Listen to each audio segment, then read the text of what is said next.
Bismillahirrahmanirrahim.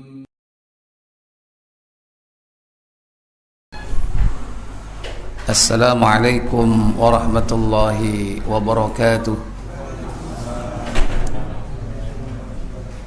Innal hamdalillah nahmaduhu wa nasta'inuhu wa nastaghfiruh wa na'udzu billahi min sururi anfusina wa min sayyiati a'malina.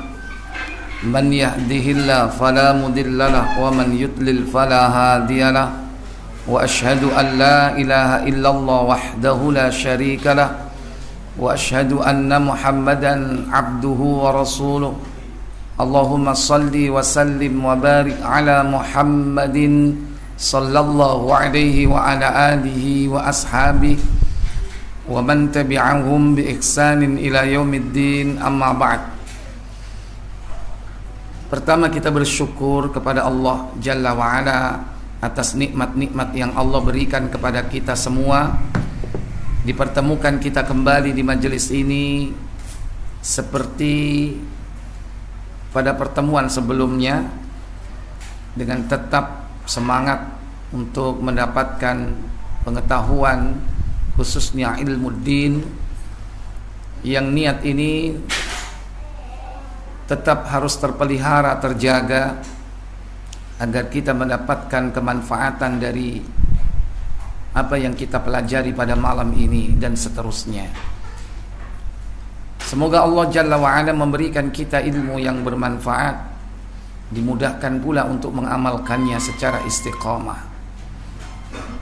Semoga salawat dan salam selalu tetap terlimpah kepada junjungan kita Nabi besar Muhammad sallallahu alaihi wasallam beserta seluruh keluarga dan keturunan beliau, para sahabat beliau radhiyallahu taala anhum ajma'in, dan kepada seluruh pengikut-pengikutnya yang setia mengikuti jejak langkahnya, menghidupkan sunnah-sunnahnya hingga tibanya hari kiamat. Bapak Ibu, saudara-saudari yang dirahmati Allah, pada pertemuan sebelumnya kita sudah membahas tentang 4 jenis syirik besar, yaitu syirik di dalam berdoa, syirik di dalam niat, syirik di dalam ketaatan, dan syirik di dalam cinta. Maka bagian syirik kedua yaitu syirkul asghar, syirik kecil, baik yang bersifat zahirah, yang tampak, ataupun yang bersifat khafi atau samar. Ini merupakan bagian dari kesyirikan yang belum sampai mengeluarkan pelakunya mukhrijum minal millah, itu keluar dari agama Islam ini. Akan tetapi sungguh pun dia syirik kecil, dia termasuk bagian dari dosa besar. Kalau dosa besar berarti dia harus bertobat kepada Allah Jalla wa'ala. Di antara syirik kecil yang bersifat zahir, yang tampak oleh mata, bisa kita dengar, bisa kita lihat, yakni ucapan seseorang bersumpah menyebut nama selain Allah. Mungkin dia menyebut nama bapak-bapak moyangnya, demi fulan, karena fulan ini bapak moyangnya, atau menyebut nama-nama yang lain. Karena ini merupakan larangan, termasuk perbuatan syirik walaupun syirik kecil, bersumpah dengan menyebut nama selain Allah. Dalam hadis Bukhari nomor 6157,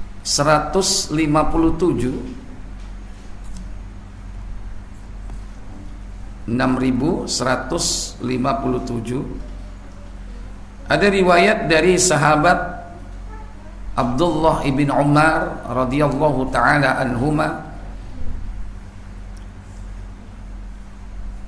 bahwa Nabi SAW pernah mengatakan tentang masalah sumpah, yakni menyebut nama bapak-bapak kita.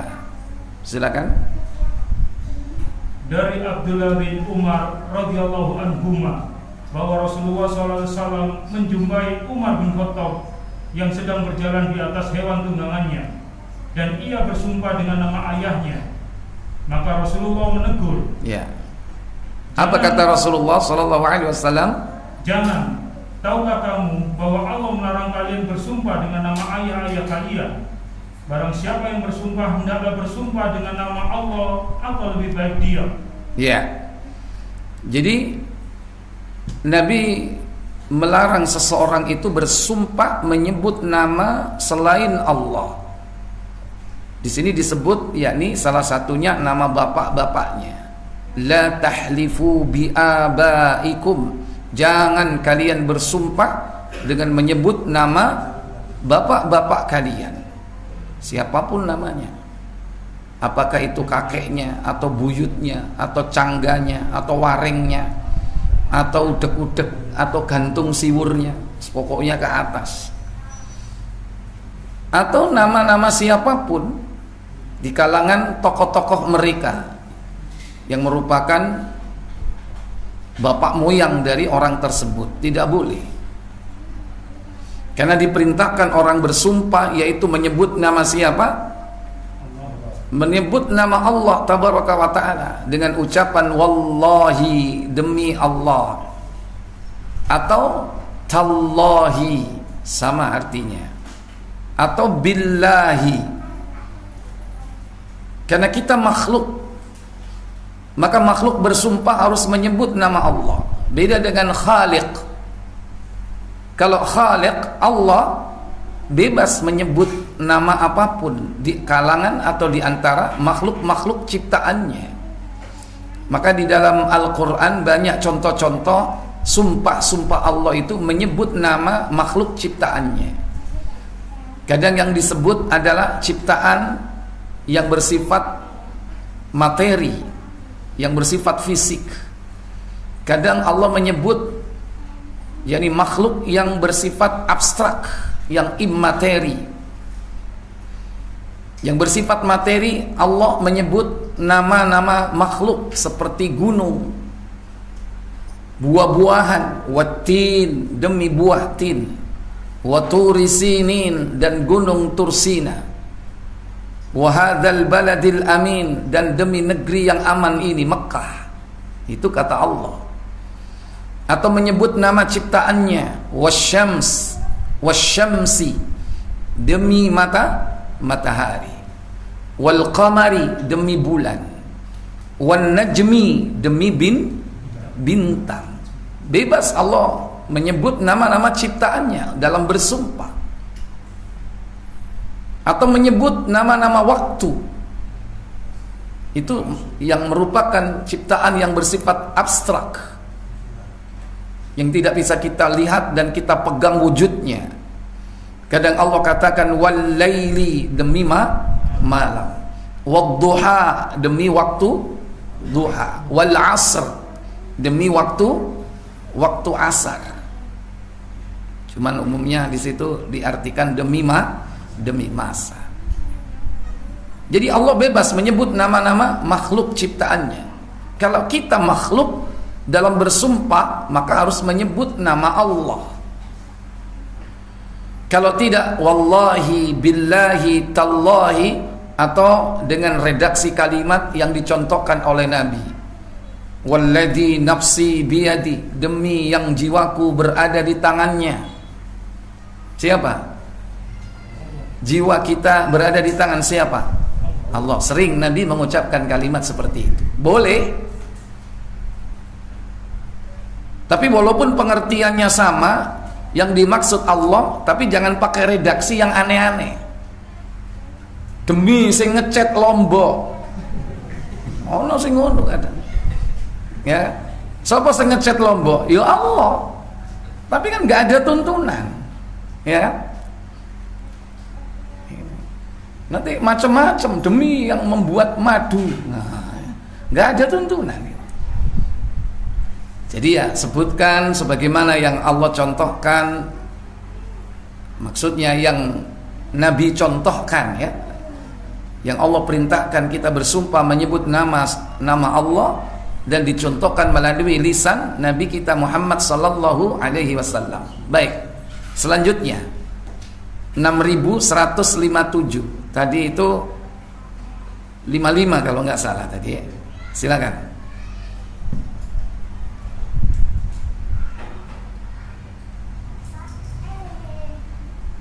Aku mendengar Abdullah bin Umar radhiyallahu telah menceritakan kepada kami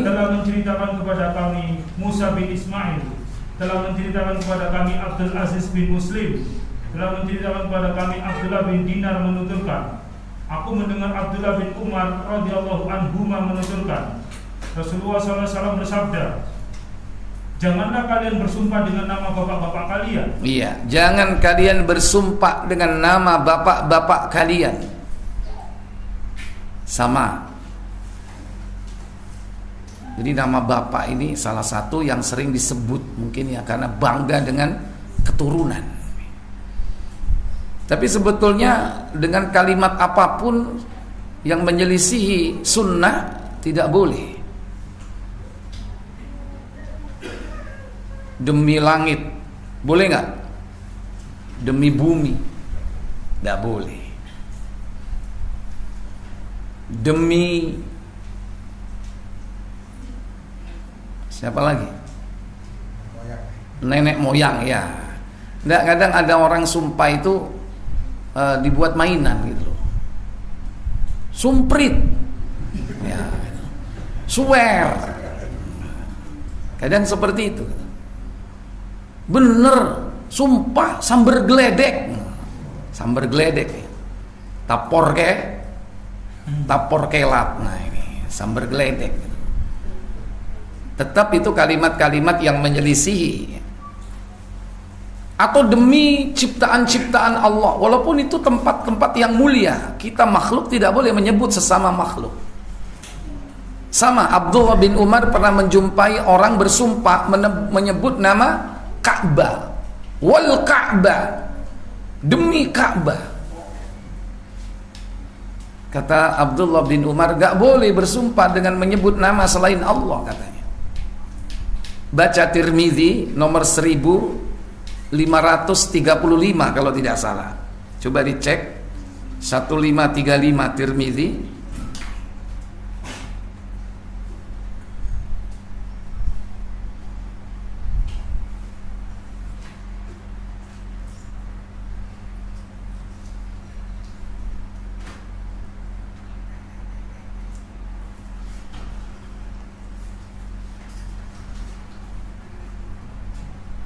Silakan.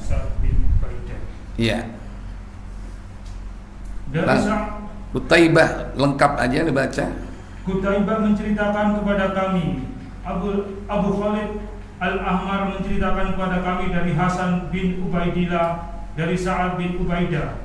Sesungguhnya Ibnu Umar pernah mendengar seorang laki-laki berkata. Apa katanya? Tidak. La.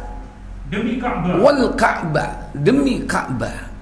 Ini kan menyebut makhluk enggak? Ka'bah itu makhluk atau bukan? Makhluk.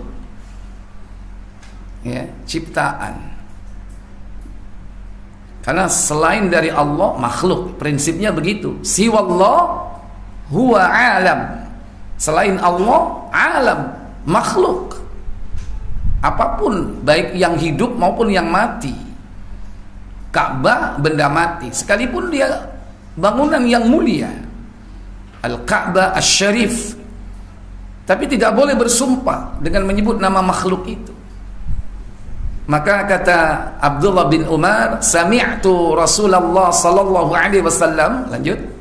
Maka Ibnu Umar berkata, tidak boleh bersumpah dengan selain nama Allah, sebab sesungguhnya aku mendengar Rasulullah sallallahu alaihi wasallam bersabda. Apa sabda beliau? Barang siapa yang bersumpah dengan selain Allah, maka ia telah kafir atau syirik. Iya. Man halafa bi ghairillah faqad kafara au asyrak. Barang siapa yang bersumpah menyebut nama selain Allah, apapun dan siapapun, pokoknya selain Allah, faqad kafara, maka dia telah kafir, au asyrak, atau dia telah syirik. Nah, cuman di sini disebut dengan kafir dan syirik bukan kafir besar, tapi al-kufru duna kufrin, bukan syirik besar, tapi syirkul asghar, yaitu syirik kecil. Nah, ini salah satu bentuk syirik kecil. Kemudian syirik yang tidak tampak, yang samar, yang tersembunyi, syirkul khafi. Nah, inilah yang termasuk di dalam syirik, yakni syirik kecil jenis yang samar ini. Contohnya adalah yakni ar-riya. Riya. Apa riya itu? Pamer. Artinya di dalam amal perbuatannya yang soleh itu tersembunyi tujuan-tujuan duniawiyah. Ditampakkan amalnya di hadapan manusia untuk mendapatkan pujian, mendapatkan sanjungan, untuk mendapatkan penghormatan, untuk mendapatkan berbagai macam yakni manfaat-manfaat duniawiyah. Seakan-akan orang ini beramal amalan akhirat, tapi sebetulnya tersimpan di dalamnya yakni orientasi dunia. Dia beramal karena pengen dilihat oleh orang. Inilah yang disebut dengan riya. Dan ini bisa terjadi pada segala macam bentuk amal, khususnya yakni amal-amal ibadah yang bersifat mahdhah. Contoh ibadah mahdhah yang paling utama yaitu sholat. Sholat bisa nggak riya? Bisa. Dalam segala macam segi dia bisa melakukannya, yakni dengan riya. Mungkin dari segi bacaannya, mungkin dari segi kekhusyuannya. Bacaannya diapain? Bisa nggak riya dengan bacaan ketika dia sholat? Bisa. Atau mungkin dengan kekhusyuannya. Kalau nggak ada orang sholatnya kilat, tapi kalau ada orang dikhusyuk-khusyuin lama. Kenapa? Ada calon mertua, cik dipek mantu arek lanang tuh rek alim yo. Anakku wedok karek situ cocok iki ketok aneh. Nah, pas sholat jahar suaranya dikeraskan, dibagus-bagusin bacaannya. Ya kadang kalau bagus memang suaranya dan tajwidnya bagus, alhamdulillah. Tapi kadang yang repot sudah riya, dibagus-bagusin, dienak-enak no, padahal gak karu-karuan. Kabeh huruf dadi ain kabeh, delep. La amulillah. Ini yang dengerin ini malah gak enak semua.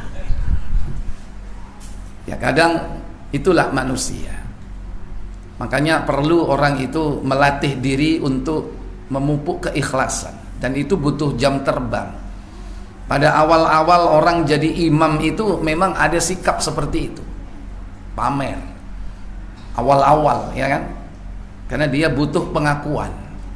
Apalagi masih muda, belum menikah, ya kan, masih ada tendensi supaya dipek mantu, ya kan.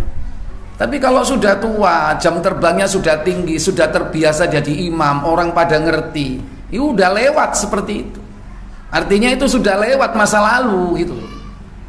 Makanya orang itu perlu jam terbang yang cukup. Artinya jam terbang itu untuk melatih supaya kita ini ikhlas. Karena memang awal-awal ibadah itu di situ ada godaan yang berat, termasuk juga masalah keikhlasan. Nah, yang paling utama adalah juga riya.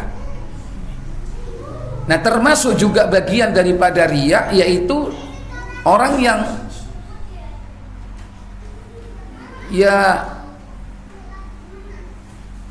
berdusta di dalam perbuatannya. Ketika ada orang di khusyuk-khusyuin, ketika nggak ada tidak seperti itu. Itu kan diisyaratkan di dalam Al-Quran ya, seperti cirinya orang-orang munafik kan begitu. Dalam ayat An-Nisa 142 kalau tidak salah, Allah Jalla Jalaluhu berfirman, innal munafiqina yukhadi'una Allah wa huwa khadi'uhum wa idza qamu ila sholati qamu kusala yura'una an-nas wa la yadhkuruna Allah illa qalila. Benar enggak ya? Iya. Nah, silakan coba dibaca.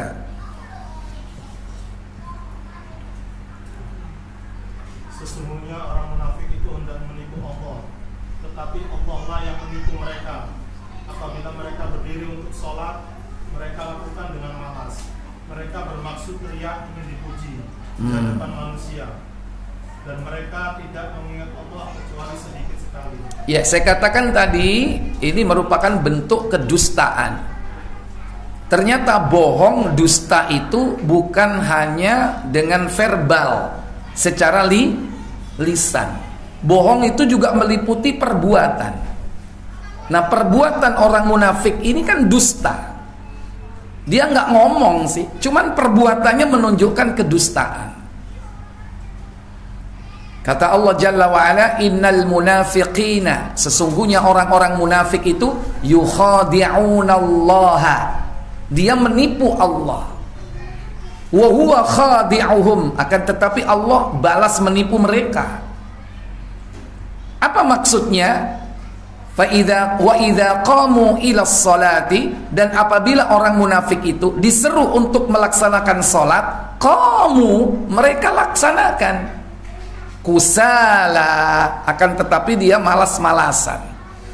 Nah, makna kusala, bermalas-malasan ini ada dua segi.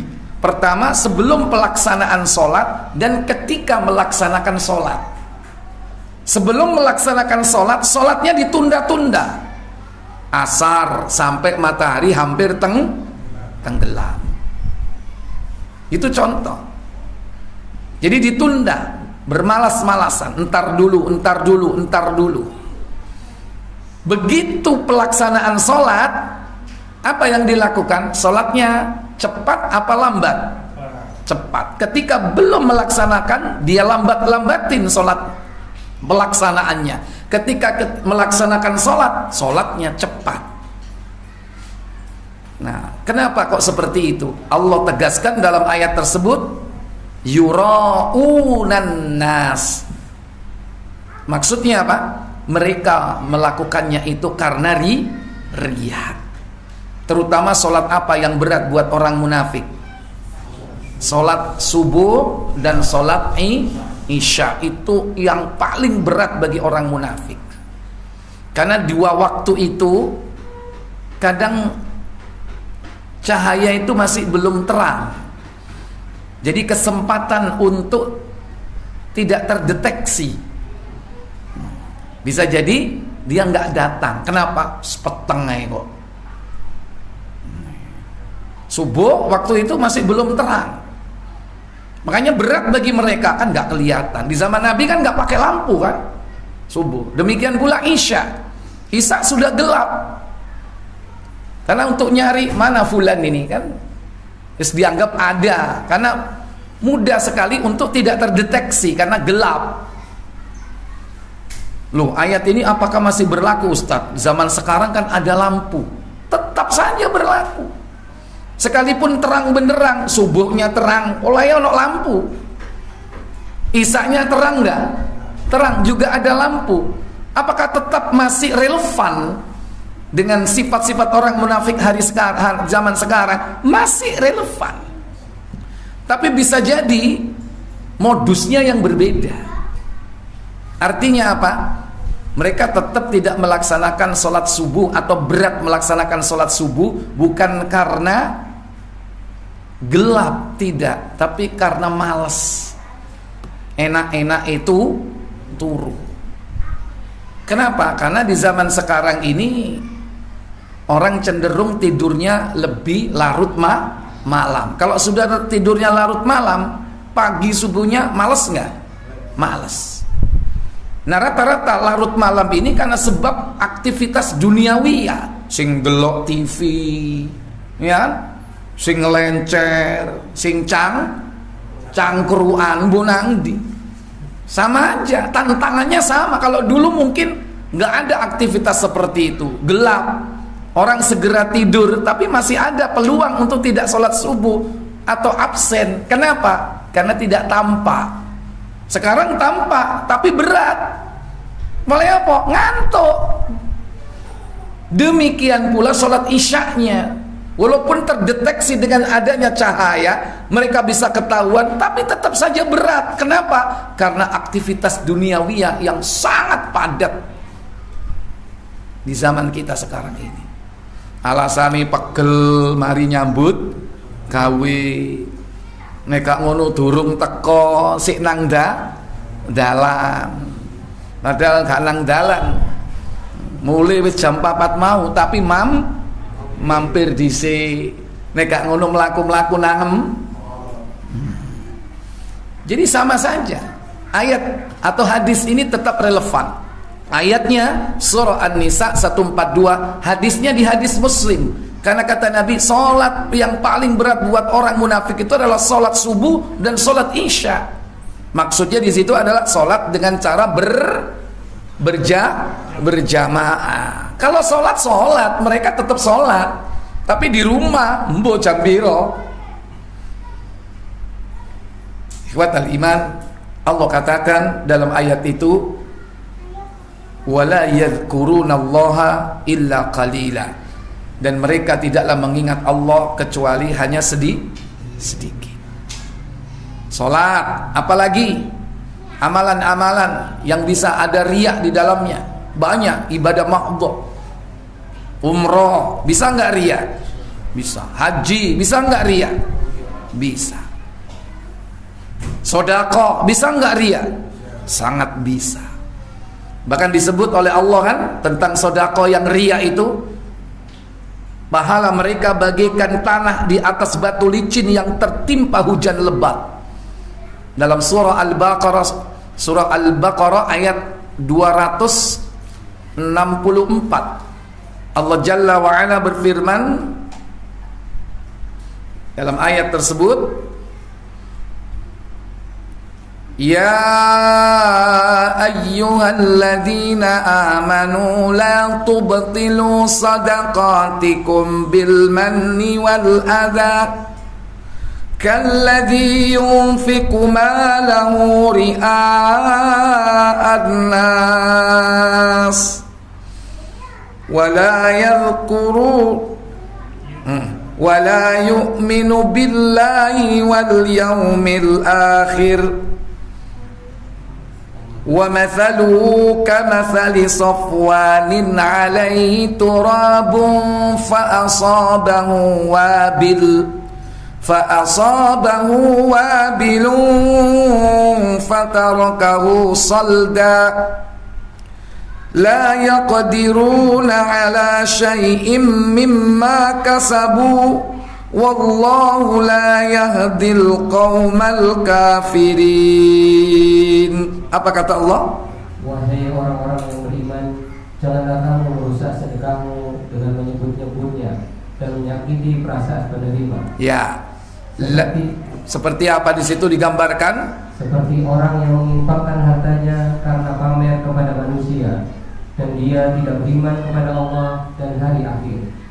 Perumpamaannya orang itu seperti batu licin yang di atasnya ada debu.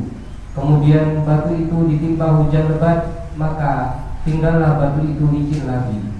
Mereka tidak memperoleh sesuatu apapun dari apa yang mereka kerjakan, dan Allah tidak memberi petunjuk kepada orang-orang kafir.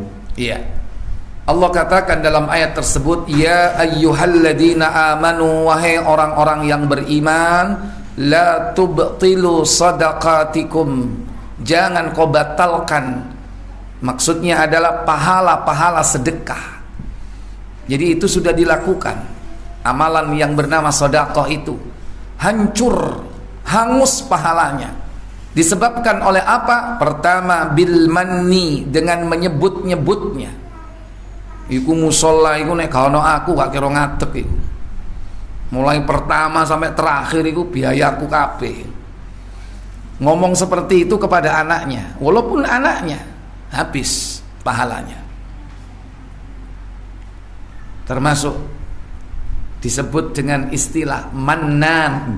Mannan itu apa? Suka menyebut-nyebut amal solehnya di hadapan manusia. Mannan bil manni. Nek cari wong Jawa suka ngundat namanya.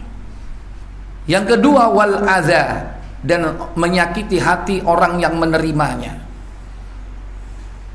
Duwe ponaan anak yatim, disekolahkan mulai kecil sampai besar, sukses jadi direktur, ketemu nggak nyopo, mangkel nggak? Halo, mangkel nggak? Iya, kita nyekolahkan mulai kecil sampai besar, sukses, ketemu kita nggak nyopo, mangkel nggak? Itu ujiannya orang sedekah, diuji keikhlasan kita. Nah kalau seperti itu ya sudah, kita harus bersabar. Nggak usah nyakiti dia, apalagi dicaci maki di hadapan orang lain ya. Kon gak eling biyen kon, ilingo kon, cilik digedhekno, gede.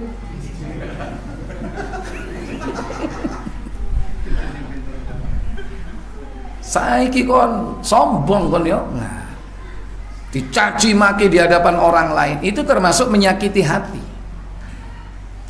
Kadang-kadang orang ngasih pengemis ya kan, tapi ambek ngomel-ngomel. Tuh, wes yo, awas kon rene kon. Enak kon bendino kon rene kon. Tiba langganan kon rene kon. Awas kon rene meneh. Lho, terakhir yo 5.000 wae. Itu termasuk menyakiti hati orang yang menerima. Makanya kalau kita sedekah itu hati-hati, ujiannya berat. Kadang yang kita sedekahi itu nggak nyangati kita. Kadang juga bukan orang jauh, orang dekat kita. Nah ini, kalladzi yunfiqu malahu ria'an nas, seperti orang yang menginfakkan hartanya karena ria, karena pamer. Digambarkan di situ orang yang ria itu seakan tidak punya iman. Wala yu'minu billahi wal yaumil akhir, dan dia seakan tidak beriman kepada Allah dan hari akhir. Karena as-shadaqatu burhan, sedekah itu burhan dalam hadis At-Tirmidzi. Burhan itu bukti. Bukti apa? Bukti keimanan. Kalau dia beriman kepada Allah dan hari akhir, pasti dia akan bersedekah.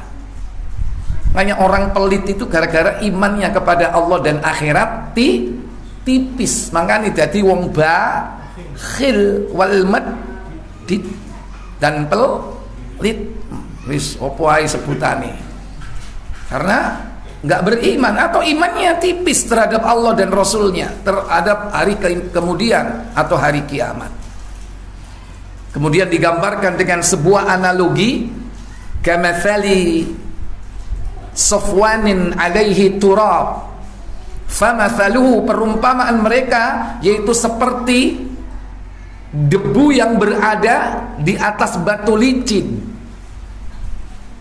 Jadi ada batu licin ya, safwan alaihi turab, di atasnya ada tanah atau debu.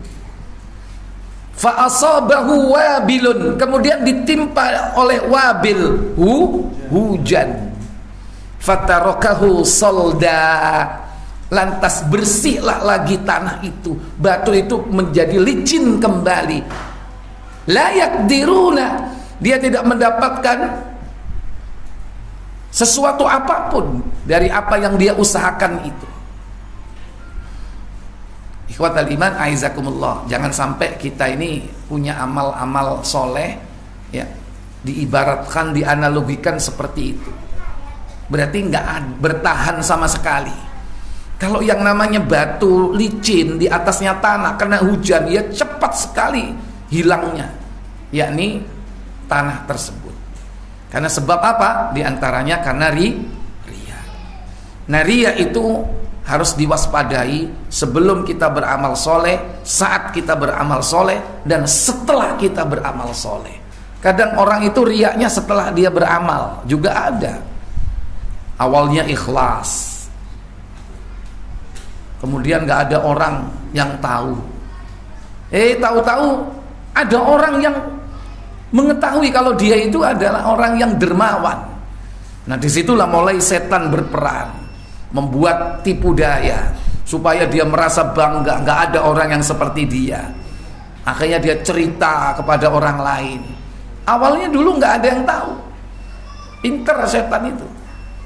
Makanya keikhlasan itu harus dijaga sebelum melaksanakan amal ibadah, saat melaksanakan amal ibadah, setelah kita melaksanakan amal ibadah tersebut harus dijaga terus. Baik, ini sudah masuk Isya. Ya, silakan diadzani dulu. Kita lanjutkan nanti setelah adzan Isya. Baik, saya pikir pembahasan tentang syirik ini sudah tuntas ya. Untuk pertemuan yang akan datang kita akan mengkaji kitab ini ya, Aqidatut Tauhid wa Bayanu wa Yudaduha wa yanqusuha minasyirkil akbar wal asghar wa ta'til wal bid'ah wa ghaira dzalik. Ini karya Dr. Saleh bin Fauzan bin Abdillah Al-Fauzan ya, yang insya Allah nanti pada Jumat yang akan datang, berarti setelah hari raya ya, insya Allah, jika Allah memberikan kita usia panjang, kita akan bahas kitab ini ya, secara runtut mulai dari muqaddimah sampai pada bab-bab berikutnya ya. Semoga kita diberi kemudahan oleh Allah Jalla wa'ala. Baik, mungkin langsung saja masuk kepada sesi tanya jawab supaya biar ada waktu yang cukup sehingga tidak terlalu malam untuk melaksanakan sholat isya. Silakan kalau ada pertanyaan, saya beri waktu.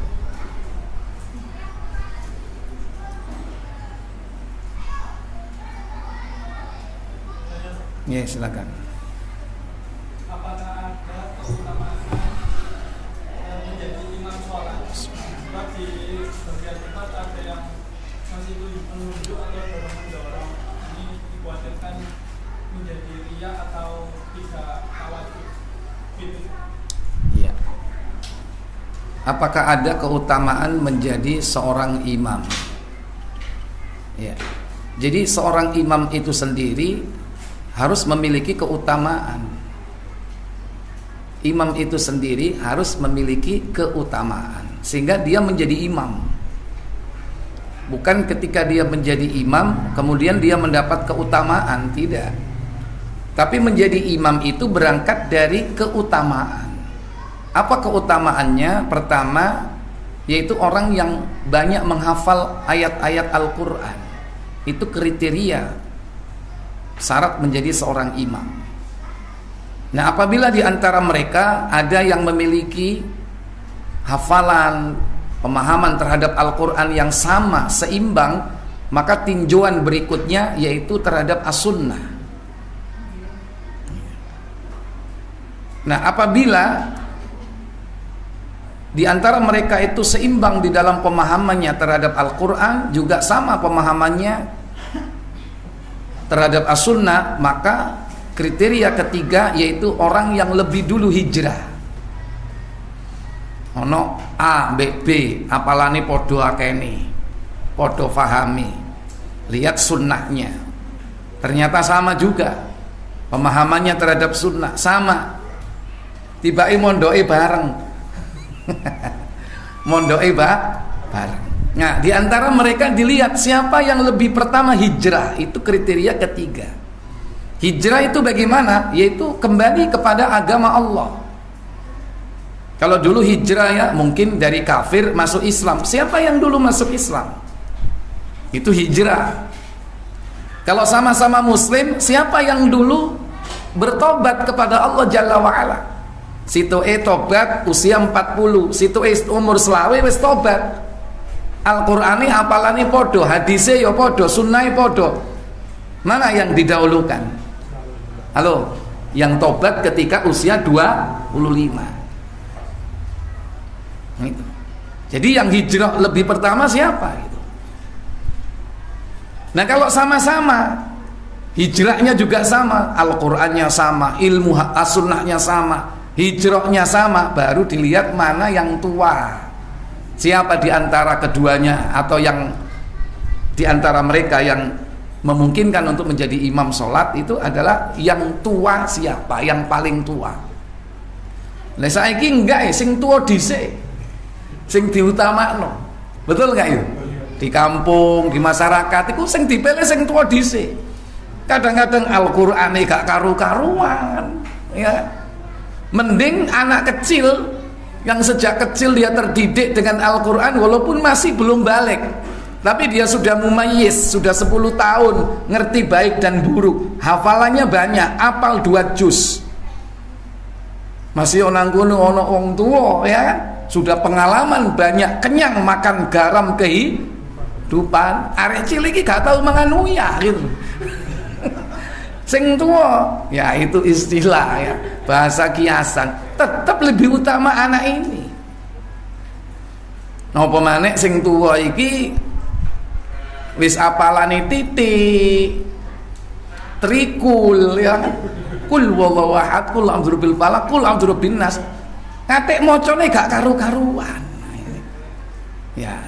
Jadi karena kadang merasa senior, merasa lebih tua, merasa berjasa di tempat itu, merasa banyak memberikan peran yang besar terhadap perubahan-perubahan di masyarakat itu. Tapi ada anak-anak muda yang lebih paham terhadap Al-Quran dan As-Sunnah, ya kan? Dan hidupnya lebih bersih. Mungkin sejak kecil di pondok, timbangannya sing tua itu tahu blunat ya. Blakraan nang dindi, cangkruan nang dindi, wis gak karu-karuan. Mending yang masih muda itu. Ya, jadi bukan imam itu diutamakan, tapi justru menjadi imam itu berangkat dari keutamaan. Karena apa? Menjadi imam itu ada syaratnya, ada kriterianya gitu. Nah, otomatis kalau dia itu punya keutamaan, ya pasti otomatis dia akan diutamakan. Diutamakan dalam segi apa? Dari segi pahalanya ya. Karena dia banyak menghafal Al-Quran, ada tanggung jawab bagaimana dia memelihara Al-Quran, juga dia harus mengerti ilmu tentang sunnah, wabil khusus ya, dia paham bagaimana caranya orang mengatur jamaah. Dia harus tahu syarat sahnya sholat, syarat wajibnya, rukunnya sholat, itu kan bagian dari as-sunnah. Bagian dari as-sunnah. Ya berarti dia sudah sejak awal sudah memiliki keutamaan. Dan otomatis orang yang punya ilmu itu lebih utama daripada yang lain. Allah katakan dalam surah Al-Mujadilah pada ayat yang ke-7, yarfa'illahu alladhina amanu minkum walladhina utul ilma darajat. Allah akan mengangkat derajat orang-orang yang beriman di antara kalian dan orang-orang yang berilmu beberapa derajat. Itu karena sebab apanya? Karena sebab ilmunya. Nah, imam itu harus punya syarat itu, harus punya ilmu. Termasuk harus ngerti bagaimana ilmu sholat berjamaah. Untuk batal bingung ya. Terutama juga yang di belakang imam itu harus orang yang bisa mengganti badalnya imam. Di zaman Nabi, orang-orang yang dekat Nabi dalam sholat itu adalah orang-orang yang memiliki ilmu. Ring satu itu Abu Bakar, Umar, Utsman, ya kan? Makanya jangan coba-coba ya. Kalau di suatu tempat kita tidak memiliki kriteria itu, tahu-tahu tepat di belakang imam. Biasanya masjid itu sudah punya badal. Nanti kalau sewaktu-waktu imamnya batal, nanti badal yang di belakang imam persis itu akan menggantikan posisi imam. Itu khusus mestinya. Itu jangan ditempati, apalagi kita sebagai musafir di masjid yang baru kita datang ya kan, sok kita ini semangat ya, golek sok pertama, buri imam langsung. Nah, itu gak enak kon sampean gak sopan. Orang lain ya menengahi wong Jawa kan pekewu ya kan, tapi dalam hati ku sopo iku mekiti wong iku.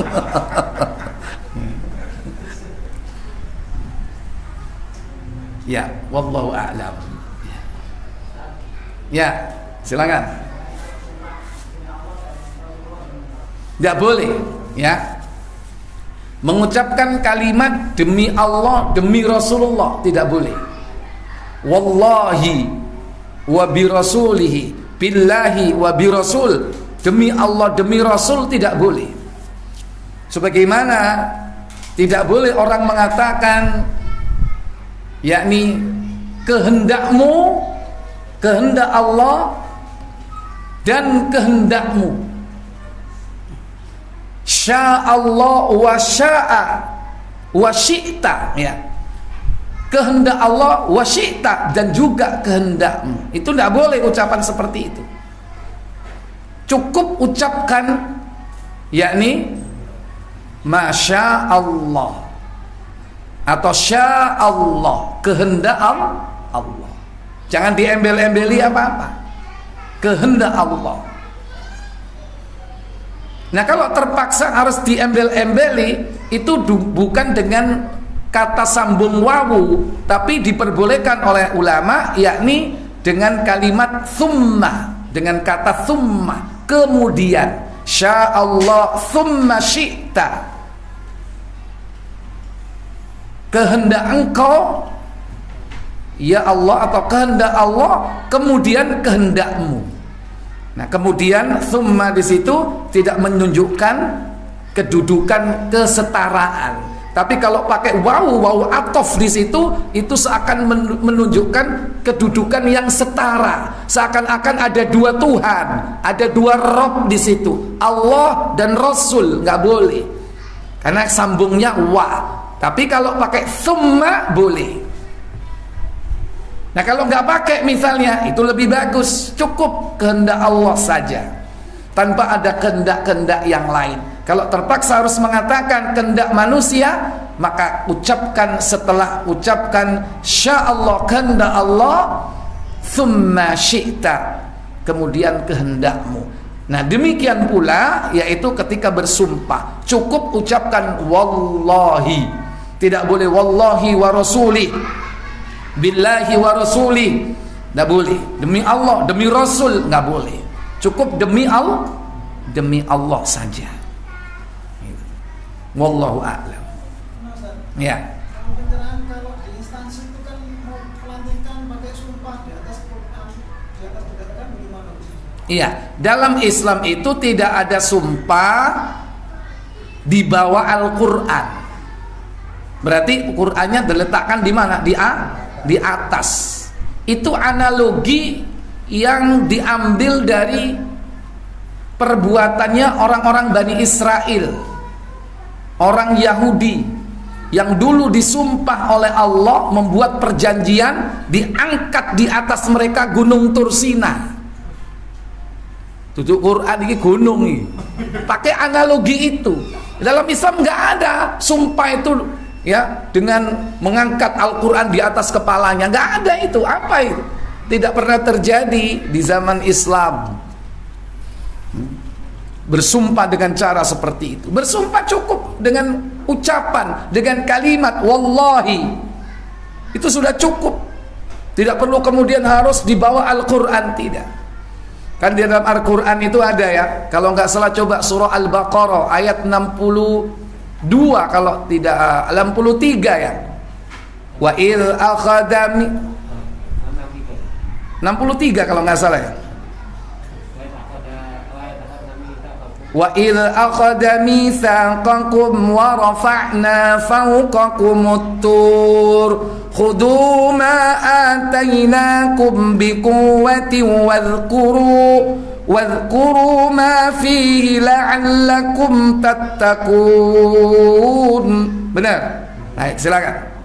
Dan ingatlah ketika kami mengambil janji kamu dan kami angkat gunung Sinai di atasmu seraya berfirman, pegang sungguhlah apa yang telah kami berikan kepadamu, dan ingatlah apa yang ada di dalamnya, agar kamu bertakwa. Wa id akhadha mitsaqakum, dan ingatlah ketika kami mengambil sumpah denganmu wahai Bani Israil. Kemudian ya ini apa? Wa rafa'na fawqakumut tur, dan aku angkat di atasmu gunung Tur Sina. Iku hakime karena gak iso ngangkat gunung. Sing diangkat apa?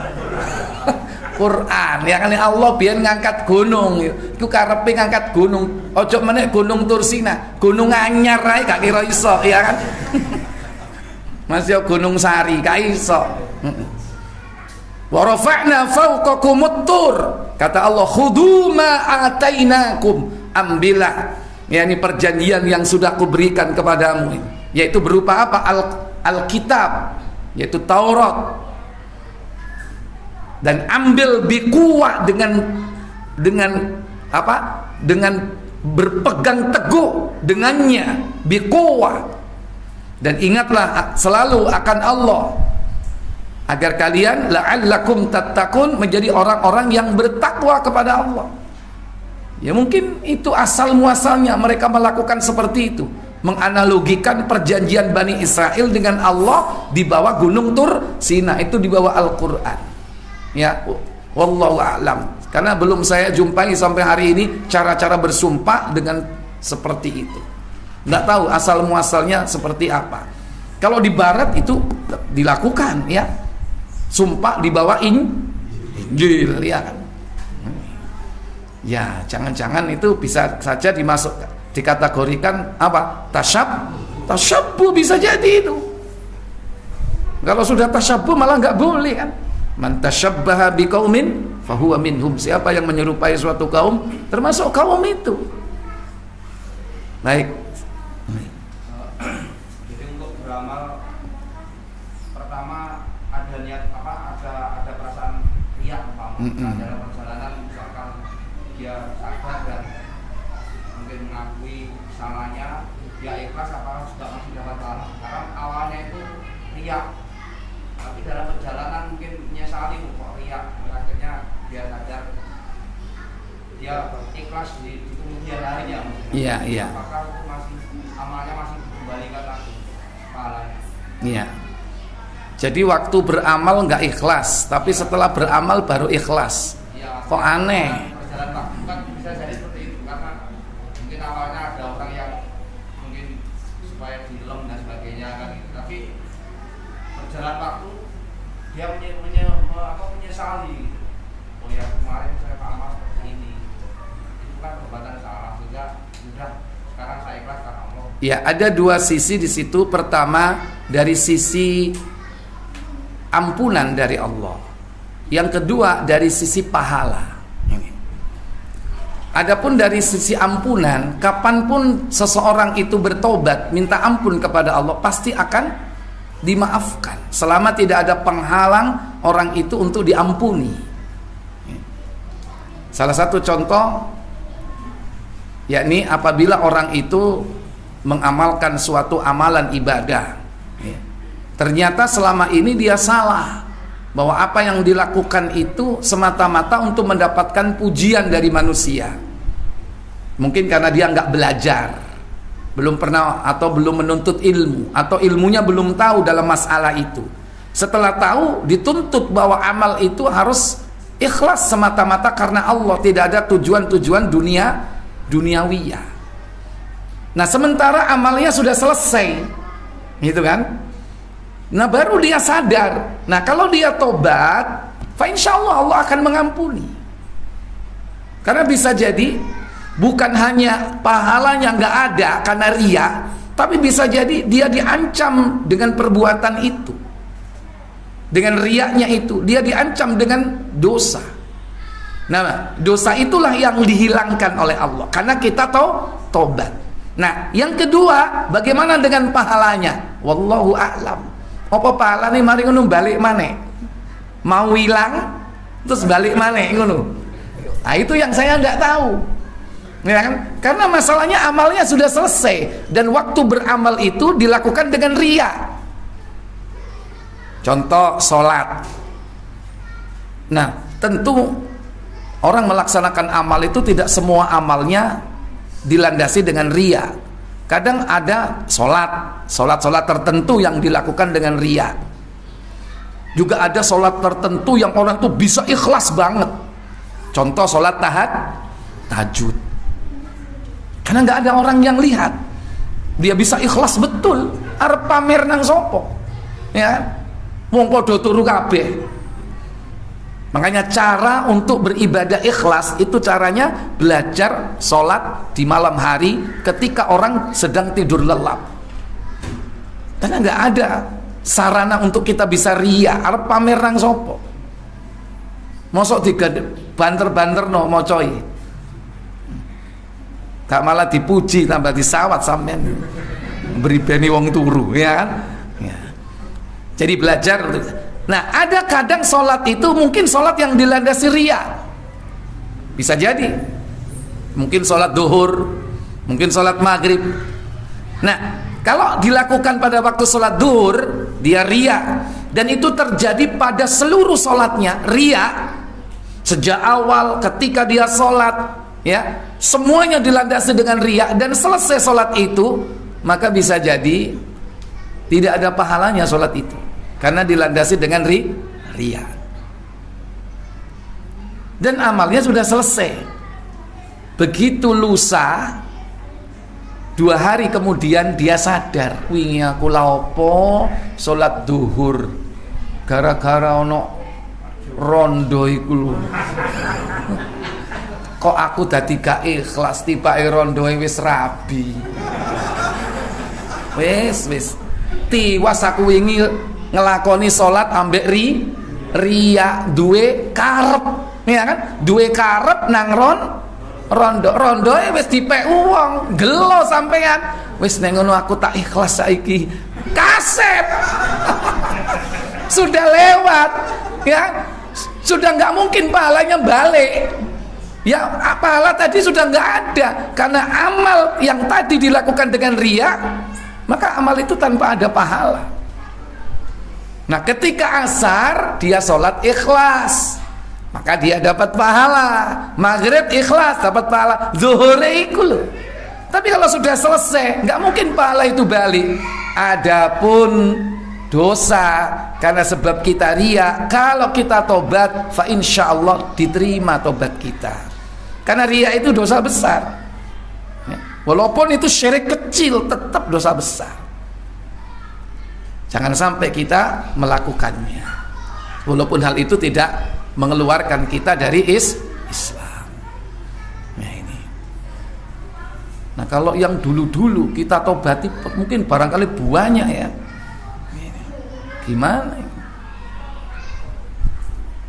Nah cuman kalau Bapak Ibu saudara-saudara sekalian, di tengah perjalanan kita ibadah, di situ muncul riya. Nah supaya pahala kita tidak hilang, segera kita istighfar kepada Allah dan kembali fokus. Rakaat pertama gak ono wong, ya. Rakaat kedua gak ono wong. Rakaat ketiga nang buri dadi makmum, calon mertua, watu. Mulai salatnya dikhusyuk no. Jadi ternyata ada bisa riya itu di tengah perjalanan. Begitu di tengah perjalanan muncul riya, ya kita langsung segera fokus kembali, ya lillah, karena Allah. Dalam hati ini termasuk godaan syaitan. Boleh kita berlindung kepada Allah, karena itu termasuk godaan. Nah kalau ada orang sholat digoda oleh syaitan, maka yang harus dilakukan apa? Baca ta'awud. A'udzubillahi minasyaitonirrajim. Meludah ke kiri 3 kali, tapi meludahnya simbolik, gak sai duwe.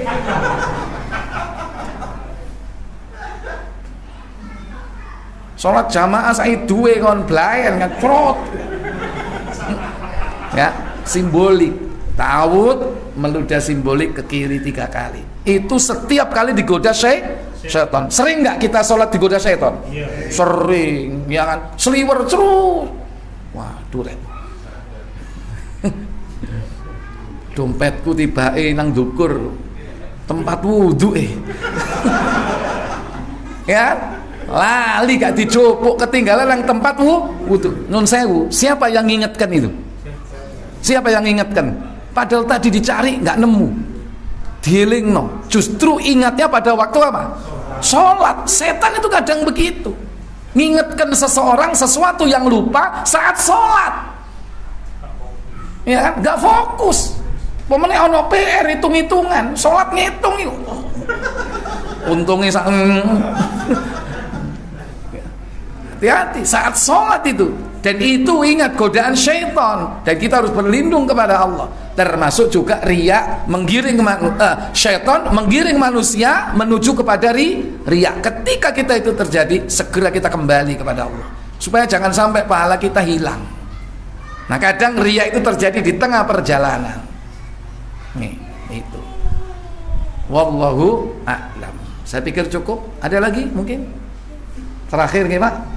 Terakhir. Terkait ini yang apa? Masih nyambung dengan yang pertanyaan sebelumnya, tapi ini awalnya ikhlas di tengah perjalanan, kemudian istilahnya tergoda dengan berlanjutan, kemudian mungkin misalnya dan lain sebagainya, akhirnya timbul ketidakikhlasan. Apa yang harus dilakukan dan apakah pahalanya bisa kembali saat kita melakukan amalan tersebut? Iya, itu tadi yang saya katakan. Saya tidak tahu kalau sudah kadung karena amal itu dilandasi riya sehingga pahalanya hangus. Apakah kalau kita ini sudah tobat kemudian pahalanya kembali? Wallahu a'lam. Takoo sing ngei pahala.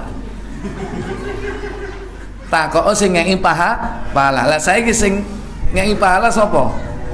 Hah? Allah.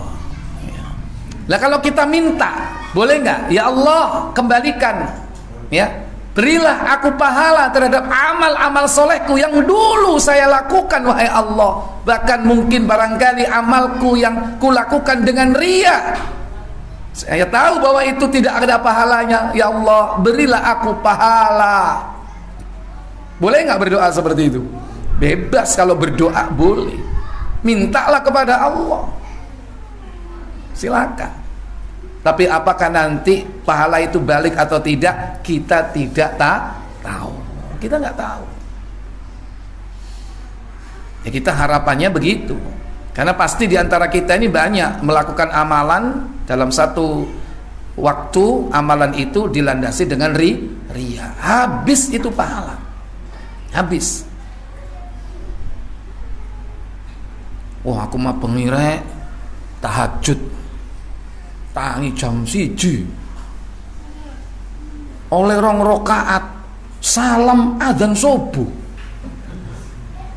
Cerita ya kan tentang keanehannya. Aku lu mek 2 rakaat tok padahal aku delok jam 1. Salat 2 rakaat bareng salam wis adzan subuh. Dia cerita karena mungkin dia merasa kok aneh gitu loh ya. Iya kan. Nunjukkan kalau salatnya apa ini? Lama, iya kan? Itu. Tapi cerita seperti itu kepada orang lain kan menunjukkan amalnya kan? Iya. Nggak sengaja, mungkin barangkali karena teman biasa, ya kan? Terus dia mendapatkan keanehan dalam ibadahnya itu, tapi cerita gitu. Itu sama dengan menceritakan amal solehnya, menceritakan kebaikannya. Berarti pirang jam itu? 1 jam. Tibake sujute turu. Tak pikir ngadeke sing suwe ya kan, maca Qur'ane sampai entek pirang juz ya kan. Padahal aku maca lho mek surat Al-Ikhlas. Berarti sing suwe sujute. Ya. Cerita seperti itu termasuk. Karena itu bagian dari ibadah. Contoh, dia puasa. Kan mestinya ibadah puasa itu disembunyikan atau diterang-terangkan? Sembunyikan. Kita ini terpaksa menyampaikan kalau kita puasa, kita diganggu. Jika kita diganggu, ya dikata-katain, dipukul, kita puasa, sampaikan, afwan, ana shaim, aku puasa. enteno nongko bengi kok. Enggak boleh. Kalau Nabi mengajarkan cuma satu, ana shaim ya, aku puasa hari ini. Jangan goda saya. Gara-gara apa? Digoda, diganggu, dipukul, diejek dan sebagainya yang membuat kita mungkin marah barangkali. Itu boleh. Tapi kalau nggak ada apa-apa, puasa itu diem, jangan cerita-cerita. Loh ini ndak. Gara-gara mau gak sahur, waduh rek, aku mau golek sego keliling sak wage gak nemu. Arep apa kon? Aku harap sahur gak nemu, warung gak ono sing buka, ya kan? Misalnya cerita seperti itu kaitannya dengan ibadah. Itu sama dengan menunjukkan ibadahnya kepada orang lain. Hati-hati loh itu. Sehingga apa? Nanti suatu saat ketika kita awalnya cerita nggak sengaja, dalam hati terbersit. Berarti koncoku mau iku ro nek aku poso. Waduh rek. Nah itu kalau imannya. Sama. Walaupun nggak ngomong, ya kan? Nge-share. Itu sama dengan ria. Ria itu bisa jadi ngomong, bisa jadi nulis. Ya, jam 3, ayo bangun sholat tahajud. Ya kan? Itu ria itu. Sudah ria, belum tentu dia tahajud, mek nulis tok mari ngono turu. Sudah ria, belum tentu beramal, belum tentu ya kan? Udah murakkab sudah itu. Seandainya dia betul-betul tahajud, bangunin orang dengan woro-woro seperti itu sama dengan nggak menunjukkan amal ibadahnya. Kecuali kepada orang yang tidak mungkin kita ria. Sopo ngelingno bojoe, ma wis jam 4 durung salat tahajud ta, arep subuh. Ya, bojone dhewe. Ya, kita punya tendensi apa kepada istri? Nggak punya kan? Nggak punya. Tapi memang gendaan, ria. Ya kan gaya itu bangunin yang sudah tahajud yang gombal, ya kan? Gaya itu alim-alim, ya kan? Engko bareng wis dadi bojo gak tahu tahajud, ya bangkong terus. Ya, nek waktu durung dadi ae ngeling-eling tahajud. Sudah ria ono karepe, ya. Nah, ini udah. Baik, saya pikir cukup. Semoga bermanfaat. Kita tutup kafarat majelis. Subhanakallahumma wa bihamdik, asyhadu an la ilaha illa anta, astaghfiruka wa atubu ilaik. Wassalamualaikum warahmatullahi wabarakatuh.